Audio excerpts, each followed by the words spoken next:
Mutual ఫండ్లలో పెట్టుబడి పెట్టాలంటే చాలామందికి అదో పెద్ద గందరగోళం. ఎక్కడ మొదలుపెట్టాలి, ఎలా చేయాలి అనిపిస్తుంది. కానీ ఇప్పుడు హెచ్డిఎఫ్సి మ్యూచువల్ ఫండ్ లాంటి వాటితో అంతా ఆన్లైన్లోనే అయిపోతోంది. అసలు కాగితాలతో పనే లేదు.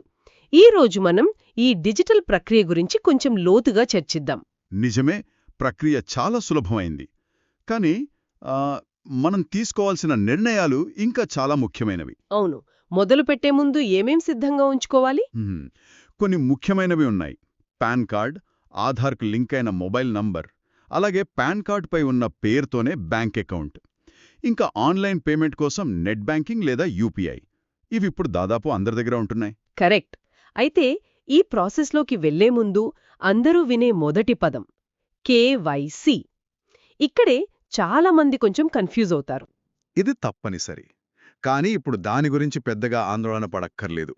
మన కేవైసీ స్టేటస్ ఒకవేళ రిజిస్టర్డ్ కాకపోయినా ఆధార్ ఓటీపీతో ఈ కేవైసీ నిమిషాల్లో పూర్తయిపోతుంది. ఓ, అంటే ఆ మొదటి అడ్డంకి ఇప్పుడు దాదాపు లేనట్లే అన్నమాట. అంతే, వెబ్సైటే మనల్ని స్టెప్ బై స్టెప్ గైడ్ చేస్తుంది. సరే, వెరిఫికేషన్ అయిపోయాక ఆ డిజిటల్ ఫామ్ నింపే దశ వస్తుంది. అందులో ఫ్యాట్కా డిక్లరేషన్ అని ఒకటి ఉంటుంది. అదంటే ఏంటి? దాని గురించి పెద్దగా ఆలోచించాల్సిన పనిలేదు. మీరు అమెరికాలో పన్ను చెల్లించేవారు కాదు అని చెప్పడం అంతే.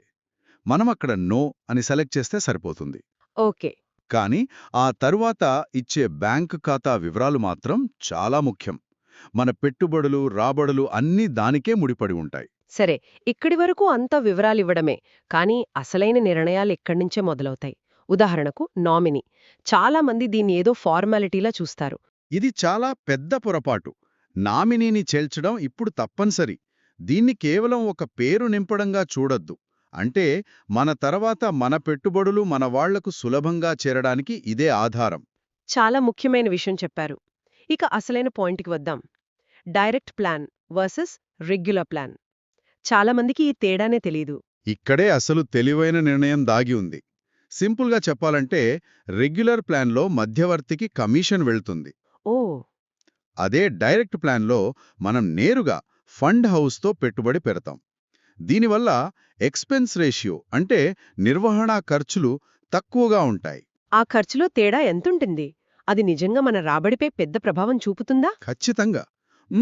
ఎక్స్పెన్స్ రేషియోలో కేవలం 1% తేడా ఉన్నా కూడా దీర్ఘకాలంలో కొన్ని లక్షల రూపాయల తేడా వస్తుంది. లక్షల రూపాయల తేడావా? అంటే ఇది చిన్న విషయం కాదు. అస్సలు కాదు. అందుకే సొంతంగా పెట్టుబడి పెట్టేవారు ఎప్పుడూ డైరెక్ట్ ప్లాన్ ఎంచుకోవడమే మంచిది. కొత్తగా మొదలుపెట్టేవారు ఫ్లెక్సీ క్యాప్ లేదా ఇండెక్స్ ఫండ్స్ లాంటివి పరిశీలించవచ్చు. అవి రిస్కును కొంచెం బ్యాలెన్స్ చేస్తాయి. అయితే డైరెక్ట్ ప్లాన్ ఇంత ప్రయోజనకరంగా ఉంటే అసలు రెగ్యులర్ ప్లాన్ ఇంకా ఎందుకుంది?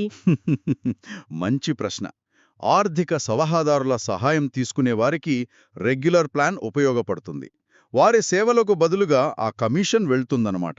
అర్థమైంది. ఇక చివరి నిర్ణయం పెట్టుబడి విధానం. ఒకేసారి పెద్ద మొత్తంలో పెట్టాలా, లేక ప్రతి నెల కొద్ది కొద్దిగా ఎస్ఐపి చెయ్యాలా? ఆహా, అది మన ఆర్థిక లక్ష్యాలు, రిస్క్ తీసుకునే సామర్థ్యంపై ఆధారపడి ఉంటుంది. ఆన్లైన్ ఫారంలోనే ఈ 2 ఆప్షన్లు ఉంటాయి. వివరాలన్నీ సరిచూసుకుని చెల్లింపు పూర్తి చేయగానే మనకంటూ ఒక ప్రత్యేకమైన ఫోలియో నంబర్ వస్తుంది. మొత్తం మీద ఈ డిజిటల్ ప్రక్రియ మన సమయాన్ని ఆదా చేసినా సరైన నిర్ణయాలు తీసుకోవాల్సిన బాధ్యత మనదే కదా? అవును. ఈ చర్చ నుండి 3 ముఖ్యమైన సూచనలేంటి? 1. ఖర్చులు తగ్గించుకోవటానికి ఎల్లప్పుడూ డైరెక్ట్ ప్లాన్ ఎంచుకోవటం. 2. మన కుటుంబ భవిష్యత్తు కోసం నామినీని తప్పనిసరిగా చేర్చడం. 3. ప్రారంభంలో మార్కెట్ ఒడిదుడుకులను తట్టుకునే ఫ్లెక్సీ క్యాప్ లేదా ఇండెక్స్ ఫండ్స్తో మొదలుపెట్టడం. ఈ డిజిటల్ ప్రక్రియ పూర్తయి ఫోలియో నంబర్ చేతికి అందిన తర్వాత అసలైన పెట్టుబడి ప్రయాణం మొదలవుతుంది. ఇది శ్రోతలకు ఒక ఆలోచన రేకెత్తించే ప్రశ్న.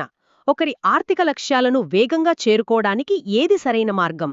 మార్కెట్ రిస్క్ తీసుకుని ఒకేసారి పెద్ద మొత్తంలో పెట్టుబడి పెట్టడమా, లేక క్రమశిక్షణతో ప్రతి నెలా చిన్న మొత్తాలను కేటాయించడమా?